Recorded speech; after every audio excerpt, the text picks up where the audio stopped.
Shalom saudara sekalian, salam sejahtera bagi kita semua. Apa kabarnya hari ini? Saya percaya saudara sekalian senantiasa dalam lindungan Tuhan Yesus. Saudara, tidak terasa bahwa kita sudah berada dalam Minggu Paskah. Di hari yang indah ini, saya mengajak saudara sekalian untuk beribadah di Minggu Paskah yang suci dan kudus ini. Mengingat betapa besar pengorbanan Tuhan kita Yesus Kristus di kayu salib, sampai ia bangkit pada hari yang ketiga sebagai juru selamat bagi kita semua. Mari saudara sekalian, kita mempersiapkan hati dan pikiran kita untuk masuk ke dalam hadirat Tuhan, ke dalam ibadah yang suci dan kudus ini. Panggilan berbakti diambil dari kitab 1 Timotius 6 ayat 11. Tetapi engkau, hai manusia Allah, jauhilah semuanya itu. Kejarlah keadilan, ibadah, kesetiaan, kasih, kesabaran, dan kelembutan. Mari saudara sekalian, kita akan mengangkat pujian karena salib-Mu.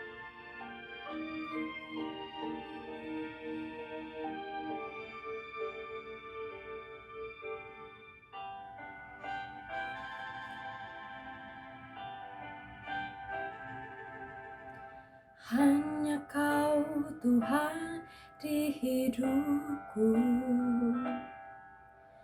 Kau berikan hidup yang baru.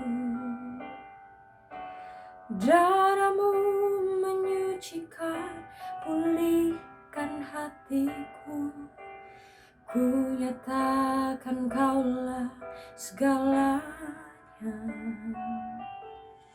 Engkaulah sumber pengharapan, kuasa-Mu sanggup menyembuhkan. Jiwaku pun berserah hanya kepada-Mu, Yesus, Kaulah segalanya. Karena salib-Mu ku hidup, karena salib-Mu ku menang.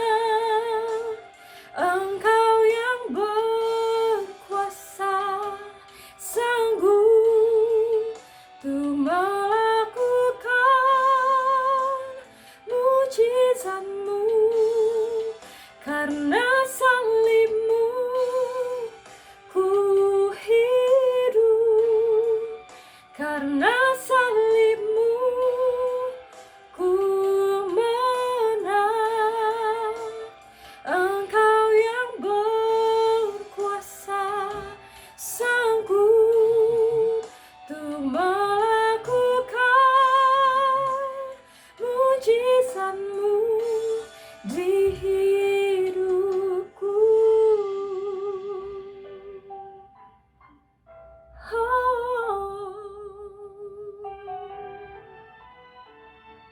Engkaulah sumber pengharapan, Engkaulah sumber pengharapan. Kuasa-Mu sanggup menyembuhkan. Jiwaku pun berserah hanya kepada-Mu, Yesus, Kaulah segalanya. Karena salib-Mu ku hidup, karena salib-Mu ku menang. Engkau yang berkuasa, sanggup untuk melakukan mujizat-Mu di hidupku.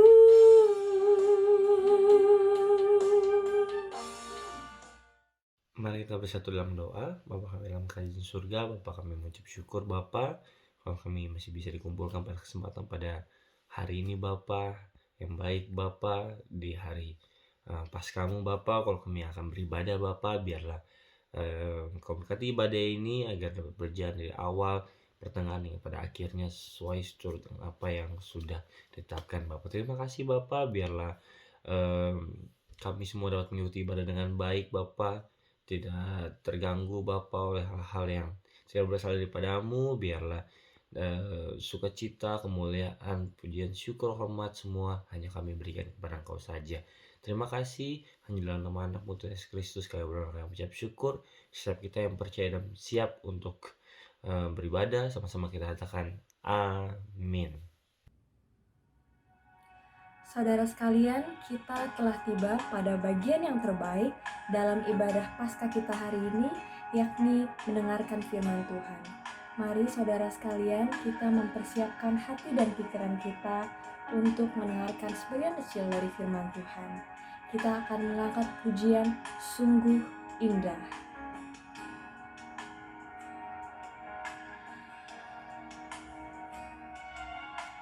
Kemanakah aku dapat pergi, menjauhi rohmu yang suci, Kau sahabat dan Kau dekat,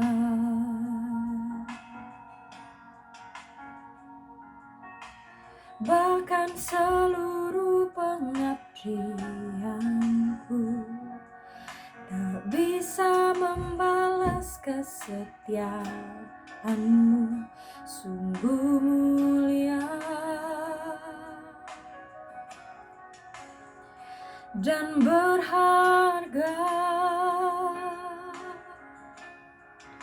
sungguh besar pengorbananmu bagiku, terlalu dalam untuk dimengerti,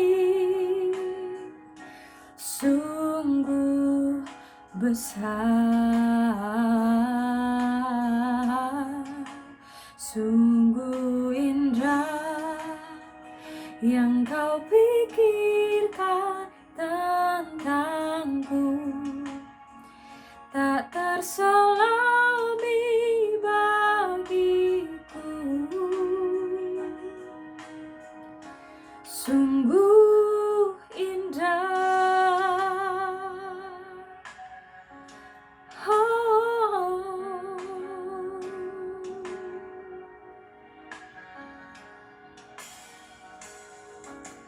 Bahkan seluruh pengabdianku tak bisa membalas kesetiaanmu, sungguh mulia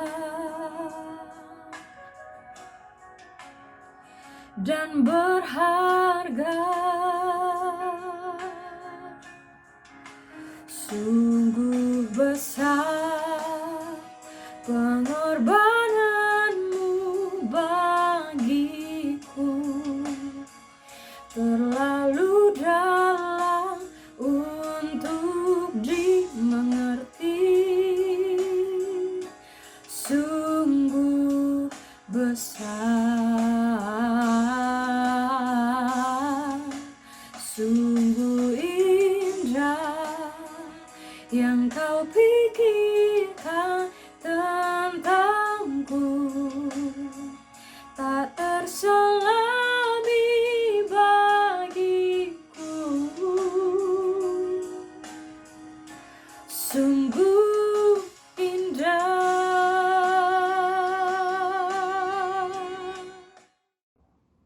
Bapak Ibu serta saudara-saudaraku yang dikasihi oleh Tuhan Yesus Kristus, kita masuk pada khotbah pembahasan kebenaran firman Tuhan.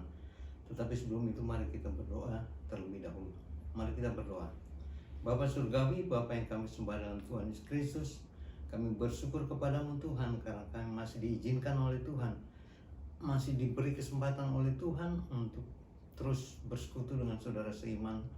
Demikian juga dengan belajar kebenaran firman-Mu. Itu sebabnya Tuhan kami serahkan saat ini ke dalam tangan kasih karunia-Mu. Berfirmanlah ya Tuhan, karena kami anak-anak-Mu siap mendengarkannya. Di dalam berkat nama-Mu kami mengucap syukur dan berdoa. Haleluya. Amin. Bapak, Ibu, serta saudara-saudaraku yang dikasihi oleh Tuhan Yesus Kristus, tema besar kita, karya terbesar, dan judul khotbah saya adalah kuasa kebangkitan. Firman Tuhan terambil dari 1 Korintus pasal 15 ayat 1 sampai dengan ayat yang keempat, yang berkata demikian. Dan sekarang, saudara-saudara, aku mau mengingatkan kamu kepada Injil yang aku beritakan kepadamu, dan yang kamu terima, dan yang di dalamnya kamu teguh berdiri.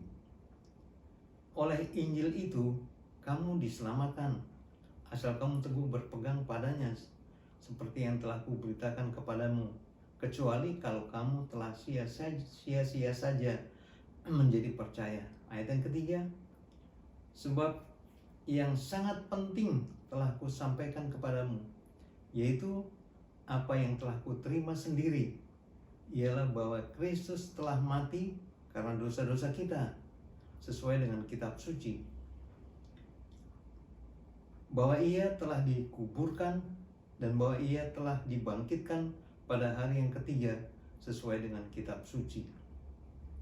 Saudara-saudaraku, mari kita dengar kesaksian dari Konrad Adenauer, mantan kanselir Jerman Barat, berkata begini: jika Yesus Kristus hidup, maka dunia memiliki harapan. Jika tidak, saya tidak dapat melihat seberkas pun sinar harapan bagi dunia. Dan kemudian dia menambahkan, saya percaya kebangkitan Kristus merupakan salah satu fakta sejarah yang paling sahih. Perhatikan, dia dengan sangat yakin dia katakan begini, saya percaya kebangkitan Kristus merupakan salah satu fakta sejarah yang paling sahih. Artinya, ini bukan cerita dongeng, tetapi sungguh-sungguh terjadi. Sedangkan kebangkitan Kristus memberikan harapan yang pasti kepada kita. Dari pembacaan firman Tuhan ini ada dua pokok besar yang akan kita pelajari. Pokok yang pertama, Kristus sungguh-sungguh mati. 1 Korintus 15 ayat 3 dan yang keempat berkata begini, sebab yang sangat penting telah kusampaikan kepadamu, yaitu apa yang telah kuterima sendiri, ialah bahwa Kristus telah mati karena dosa-dosa kita, sesuai dengan kitab suci, bahwa ia dikuburkan. Artinya, sekali lagi, ini bukan dongeng, tetapi ini adalah kesaksian dari seorang pribadi terbesar, pribadi yang sangat agung, yang mengatakan kepada kita sekaliannya bahwa kalau kamu percaya kepadaku, kamu akan masuk surga. Tetapi kalau kamu tidak percaya, kamu akan dihukum. Nah, 700 tahun sebelum peristiwa ini digenapi, Nabi Yesaya sudah menubuatkannya. Kita bisa baca dari Yesaya pasal 53 ayat yang kelima, dikatakan begini, dia tertikam oleh karena pemberontakan kita, dia diremukkan oleh karena kejahatan kita. Ganjaran yang mendatangkan keselamatan bagi kita, perhatikan, ganjaran yang mendatangkan keselamatan bagi kita ditimpakan kepadanya, dan oleh bilur-bilurnya kita menjadi sembuh. Sampai di sini saya akan jelaskan sedikit. Saudara-saudaraku, Nabi Yesaya 700 tahun sebelum kejadian ini digenapi, peristiwa Kristus terjadi, itu sudah menubuatkan bahwa dia akan mengalami sengsara, dia akan dilecehkan, dia akan dianiaya, bahkan dia akan dibunuh. Dan dia sendiri mengatakan, firman Tuhan mengatakan bahwa sebagai manusia dia taat kepada Allah, taat sampai mati, bahkan mati di kayu salib. Jadi saudara-saudaraku, kematian yang terjadi terhadap seseorang yang disalib itu merupakan satu dosa yang sangat besar menurut kata orang pada waktu itu. Artinya hanya orang-orang yang patut dihukum matilah yang mati tergantung di kayu salib. Nah, bayangkan Dia mati di kayu salib untuk saudara dan saya. Betapa mulianya kita karena telah dimuliakan oleh Tuhan Yesus sendiri. Nah, tujuan di balik kematian Tuhan Yesus adalah kita bisa lihat di dalam 2 Korintus 5 ayat yang ke-21. Dia yang tidak mengenal dosa telah dibuatnya menjadi dosa karena kita, supaya dalam Dia kita dibenarkan Allah. Perhatikan, tujuan dari di balik kematian Yesus Kristus adalah supaya dalam Dia kita dibenarkan oleh Allah. Luar biasa sekali, dahsyat sekali. Tidak ada pemimpin-pemimpin dalam dunia sekalipun yang kita temui berani mengatakan seperti ini, berani melakukan seperti yang dilakukan oleh Tuhan Yesus. Karena apa? Dia adalah Tuhan, Dia adalah Allah sendiri. Dia yang menciptakan saudara dan saya. Nah, ketika manusia diciptakan, manusia memiliki kekudusan yang sama dengan Allah, tidak bercacat, tidak bercela. Namun karena pemberontakan manusia akhirnya terlempar dari hadapannya. Manusia mulai saat itu hidup dengan sengsara. Dia harus berusaha untuk mencari nafkah, mencari kehidupan buat istri dan anak-anaknya. Karena apa? Karena dosa yang sudah dilakukan manusia. Dan seorang wanita karena akibat dari dosa itu, dia sakit pada waktu mengandung dan pada waktu melahirkan. Dia merasakan kesakitan yang sangat luar biasa. Bahkan dalam masa itu nyawa taruhannya. Jadi saudara-saudaraku, semua itu dosa-dosa kita telah ditanggungkan kepada Yesus Kristus. Dan ketika Dia mati di kayu salib, tahulah kita bahwa Dia mati untuk saudara dan saya. Baik, perkara yang kedua, Kristus sungguh-sungguh bangkit dari kematian. 1 Korintus 15 ayat yang keempat berkata begini, bahwa Ia telah dikuburkan dan bahwa Ia telah dibangkitkan pada hari yang ketiga sesuai dengan kitab suci. Jadi kalau tidak ada kebangkitan, maka iman kita, percaya kita menjadi sia-sia. Karena kita percaya kepada hal yang sesungguhnya tidak patut untuk dipercaya. Tetapi kita percaya kepada kebangkitan Kristus. Dan jika Kristus tidak dibangkitkan, maka sia-sialah kepercayaan kamu, dan kamu masih hidup di dalam dosamu. Saudara-saudaraku yang dikasihi oleh Tuhan Yesus Kristus, kalau Kristus tidak bangkit, maka sia-sialah kita mempercayai Tuhan. Karena apa? Kita percaya kepada sesuatu yang sebetulnya tidak mungkin terjadi, tapi ini terjadi, bahwa Kristus sungguh-sungguh mati, tetapi Dia sungguh-sungguh bangkit. Nah, kebangkitan Kristus adalah realita, ya, membuktikan Yesus berkuasa atas maut. Jadi kenyataan bahwa Yesus telah bangkit, nah, membuktikan bahwa Yesus berkuasa. Dia tidak terintimidasi, Dia tidak terkekang oleh maut, tetapi Dia bebas melakukan apa saja. Maut tidak berkuasa atas dirinya. Nah, saudara-saudaraku, pada waktu Tuhan Yesus mau disalib, para imam berkata kepada Pontius Pilatus bahwa pendurhaka ini dia mengatakan bahwa dia akan bangkit pada hari yang ketiga. Itu sebabnya kami minta dengan sangat kepadamu, Paduka Pontius Pilatus, supaya kubur itu dimeteraikan, sehingga tidak mungkin orang bisa menggulirkan batu penutup kubur itu. Saudara-saudara, perlu diketahui bahwa kubur di sana adalah bukan seperti kuburan seperti di tempat kita sini di Indonesia, di mana digali tanah, orang dimasukkan ke dalamnya dan ditutup tanah. Di sana tidak, mereka menguburkan seseorang di dalam gua-gua dan kemudian ditutup gua itu dengan batu yang besar. Nah, peristiwa ini pun terjadi pada Yesus.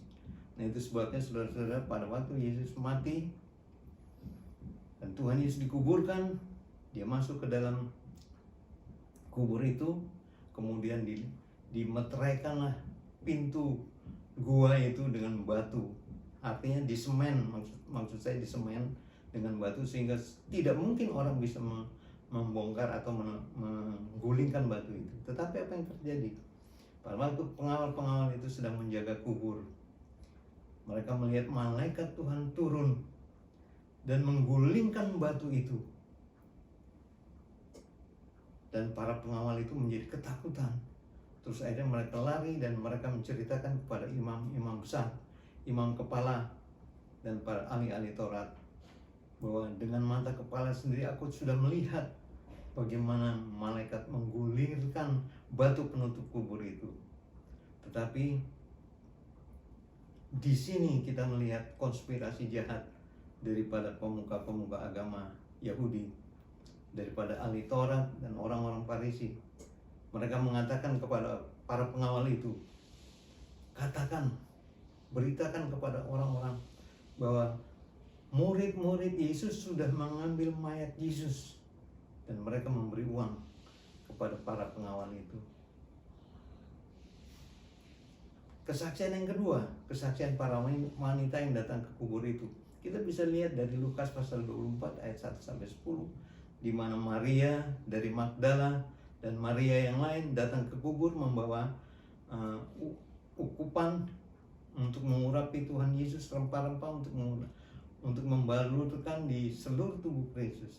Tapi pada waktu mereka sampai ke sana, mereka melihat kubur sudah terbuka, dan pada waktu mereka masuk, mereka tidak mendapatkan tubuh Kristus yang mau dibalur dengan rempah-rempah oleh mereka. Tetapi mereka melihat ada 2 orang malaikat berdiri di antara mereka dan mengatakan, mengapa kamu mencari Dia yang hidup di antara orang mati? Yesus telah bangkit. Pulanglah, ceritakanlah kepada murid-muridnya. Nah, pada waktu mereka lari memberitahu kepada murid-murid Tuhan Yesus, apa yang dikatakan oleh wanita-wanita ini dianggap dongeng, dianggap tidak mungkin, mustahil. Tetapi Petrus di antara mereka, walaupun dia sebetulnya tidak percaya, tapi dia lari ke kuburan itu. Dan apa yang terjadi? Pada waktu sampai di sana, kubur itu kosong. Memang Yesus sudah bangkit. Jadi saudara-saudara, perkara yang kedua, kebangkitan Yesus membawa perubahan. Kematian Yesus membuat murid-murid takut, karena orang yang diharapkan untuk memimpin Israel, membebaskan Israel dari perbudakan, dari penjajahan Romawi, orang yang diharapkan yaitu Yesus untuk memimpin mereka, mati. Itu sebabnya murid-murid dan orang-orang percaya pada waktu itu menjadi sangat takut. Mereka tawar hati dan hilang pengharapan. Tetapi kebangkitan dan penampakan Yesus mengubahkan para murid. Mereka menjadi berani untuk bersaksi mengenai fakta kebangkitan. Maksudnya adalah begini, saudara-saudaraku.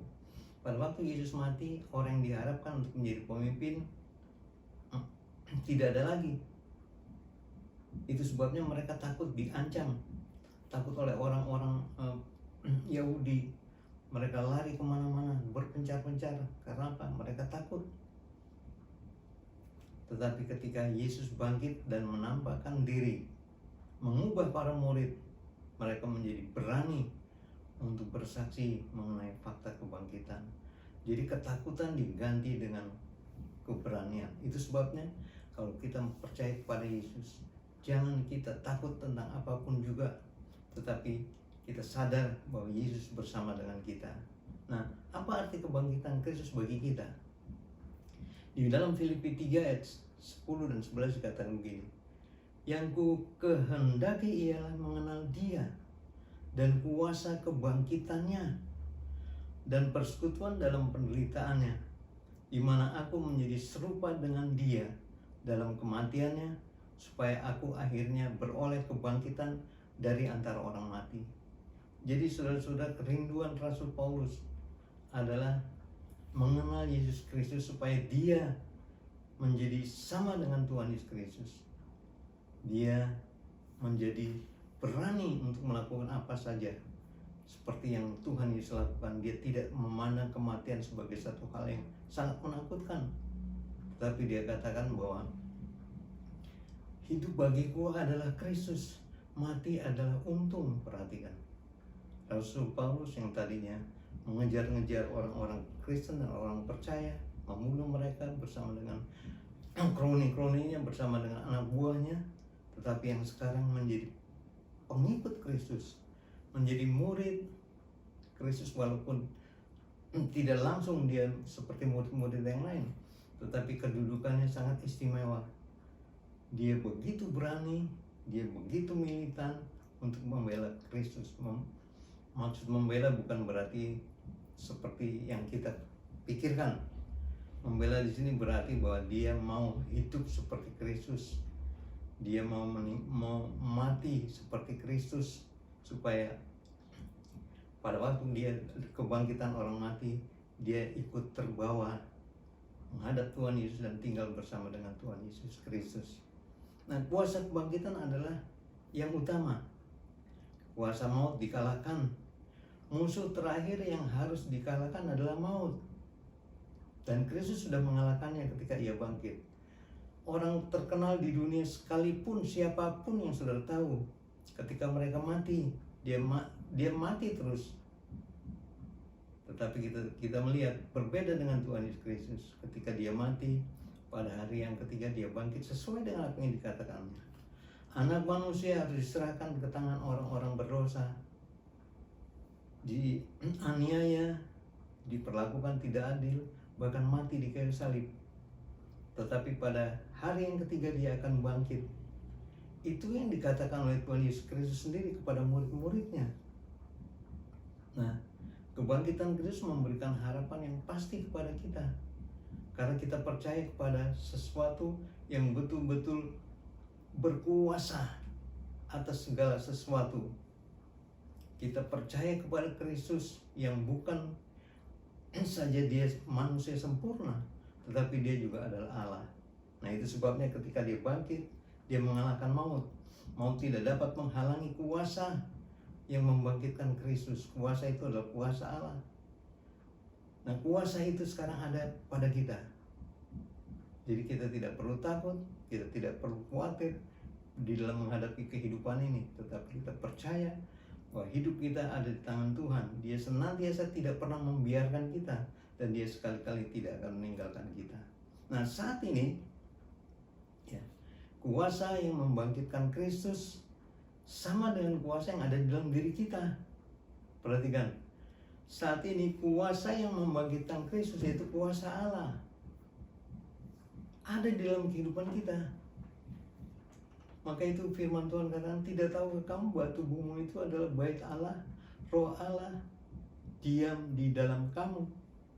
Jadi roh yang membangkitkan Kristus itu, Allah yang membangkitkan Kristus, kuasa yang membangkitkan Kristus, kuasa itu juga yang ada pada kita saat ini. Itu sebabnya kenapa kita mesti takut? Kenapa kita mesti khawatir?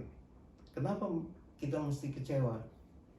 Tetapi taruhlah iman dan pengharapanmu, iman dan pengharapan saudara-saudara sekalian kepada Tuhan Yesus.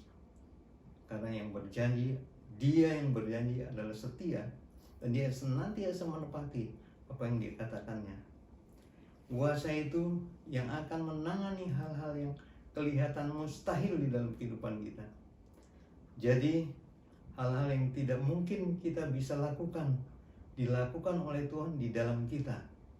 Jadi dia ingin hidup di dalam kita untuk berkarya, untuk menggenapi apa yang telah dijanjikan oleh Tuhan kepada saudara dan saya, bahwa kita akan dipakai oleh Tuhan seperti sebagai alatnya. Kita akan dipelihara oleh Tuhan karena kita adalah biji matanya.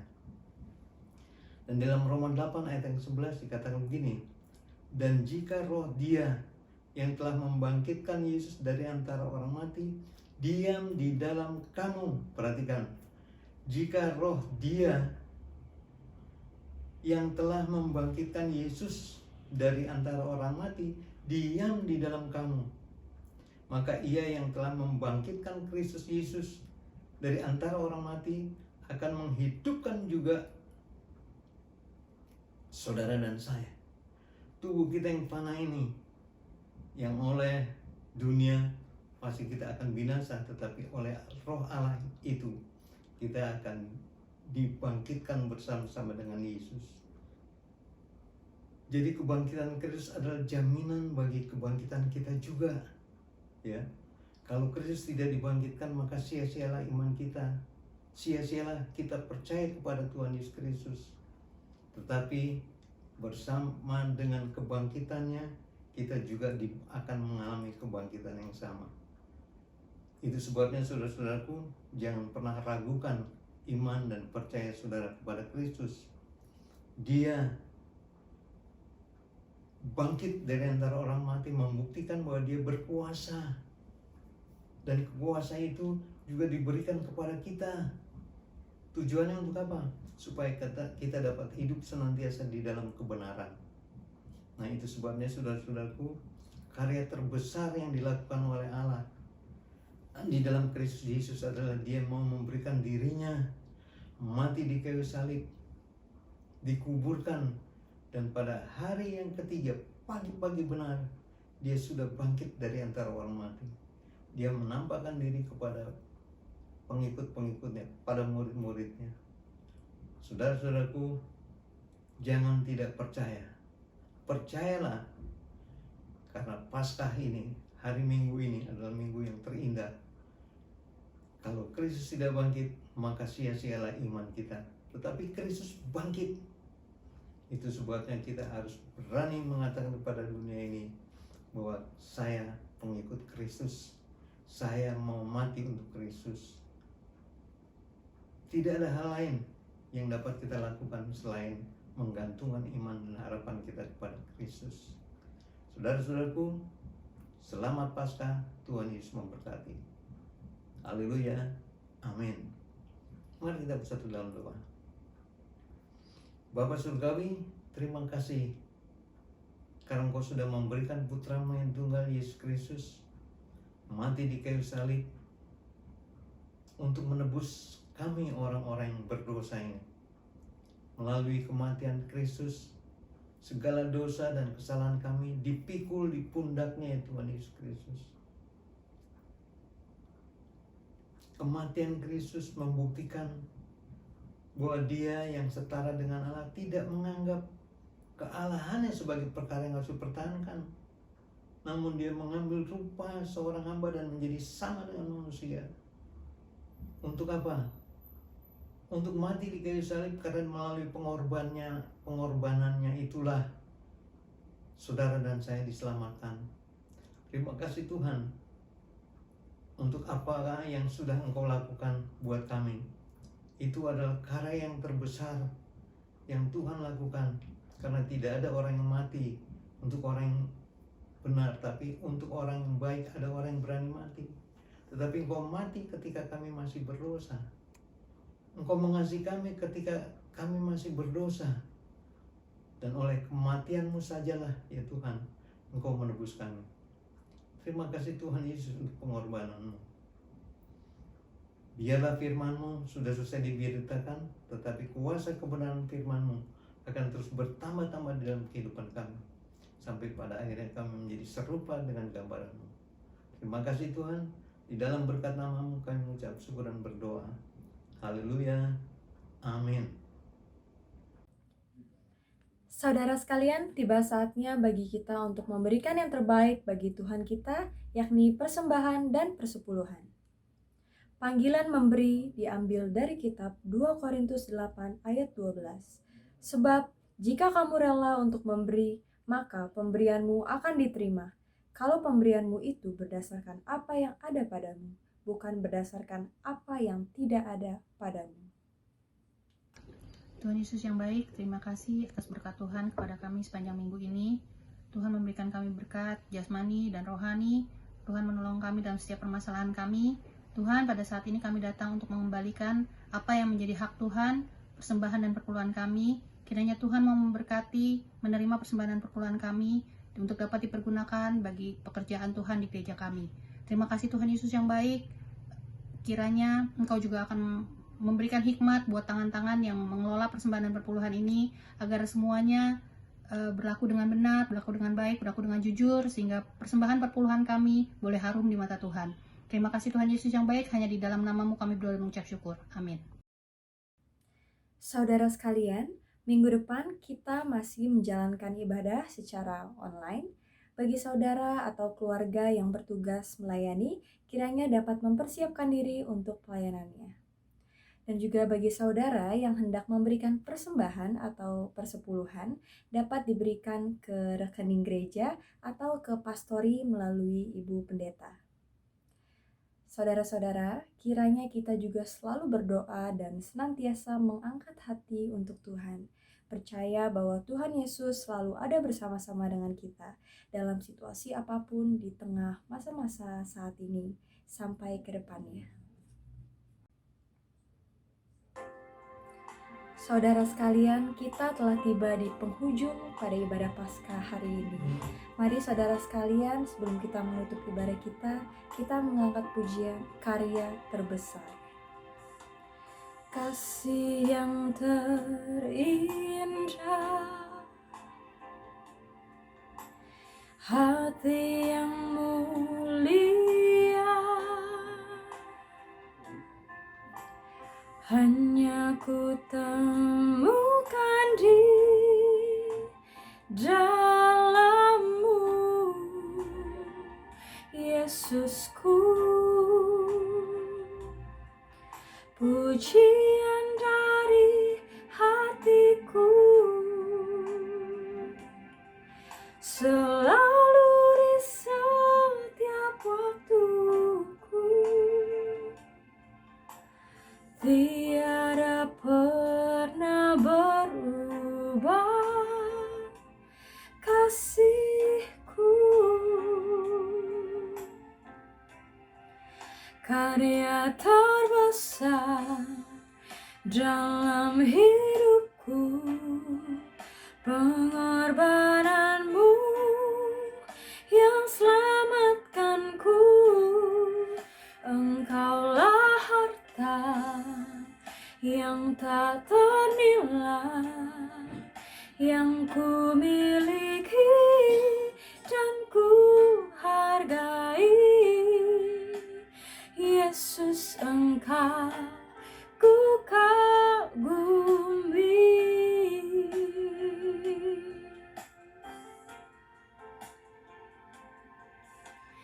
Kasih yang terindah,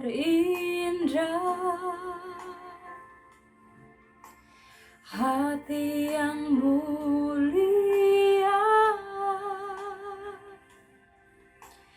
hanya ku temukan di dalam-Mu, Yesusku.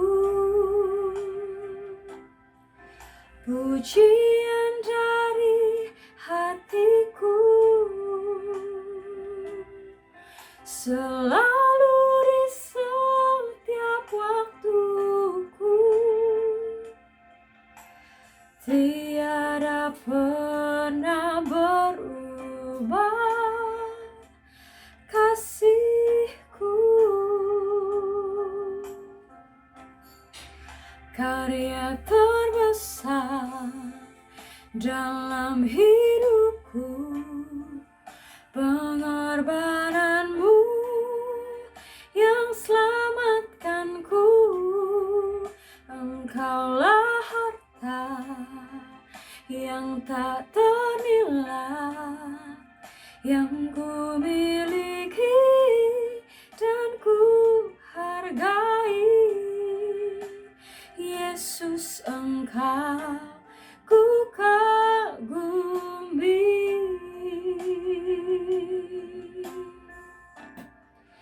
Karya terbesar dalam hidupku, pengorbanan-Mu yang selamatkanku. Engkaulah harta yang tak ternilai, yang ku miliki dan ku hargai. Yesus, Engkau ku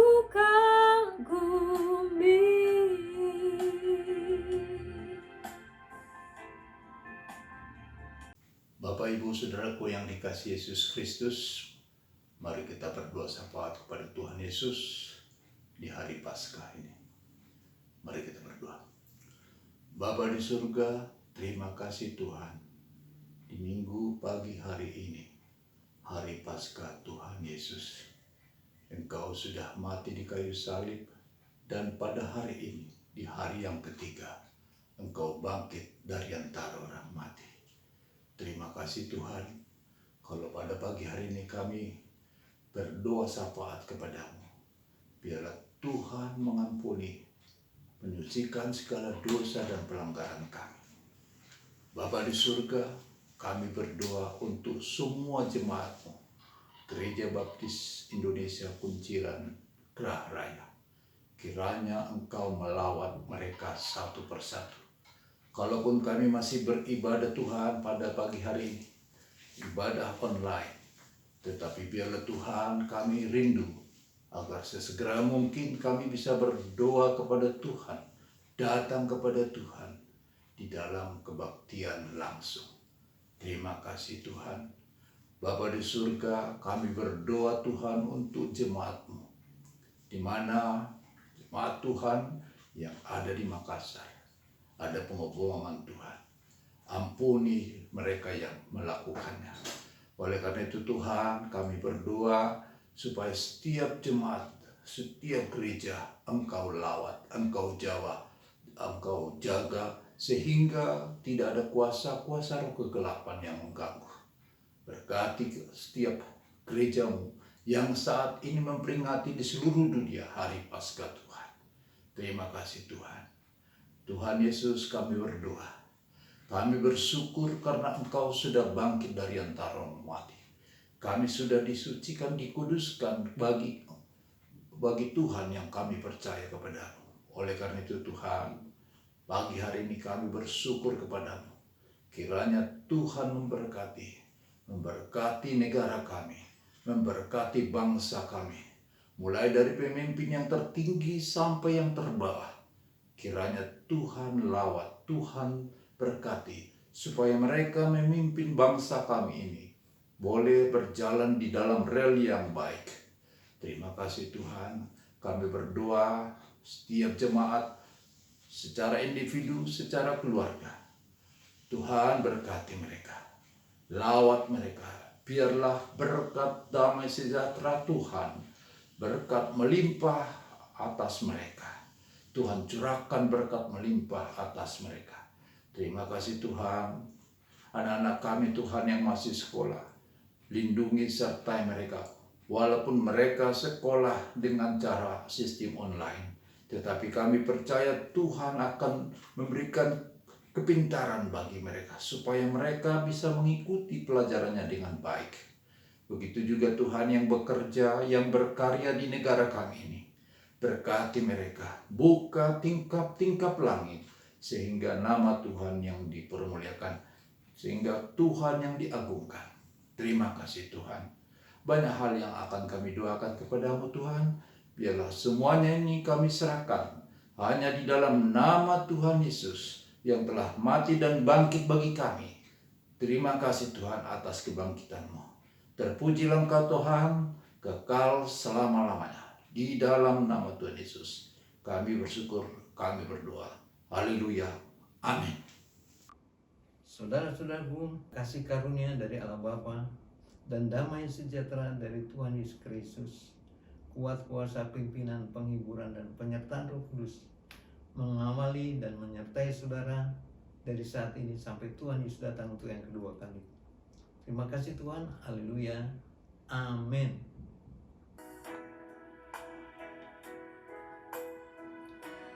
Terima kasih Yesus, terima kasih Yesus, ku beri syukur hanya bagimu, ya Allahku, ya Tuhan.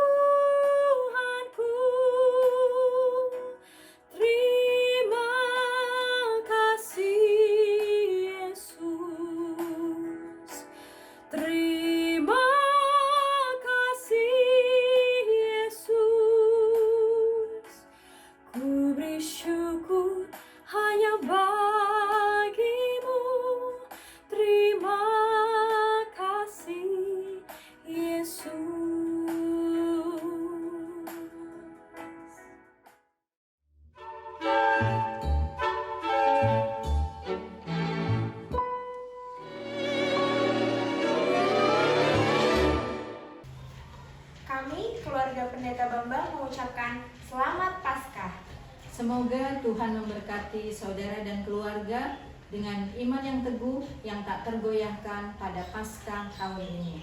Kasih karunia dari Allah Bapa dan damai sejahtera dari Tuhan Yesus Kristus, kuat kuasa pimpinan penyertaan Roh Kudus menyertai saudara sekalian. Selamat Paskah. Hi, happy Easter to all of you, my friend, and my lovely family, and 3 little angel in my heart.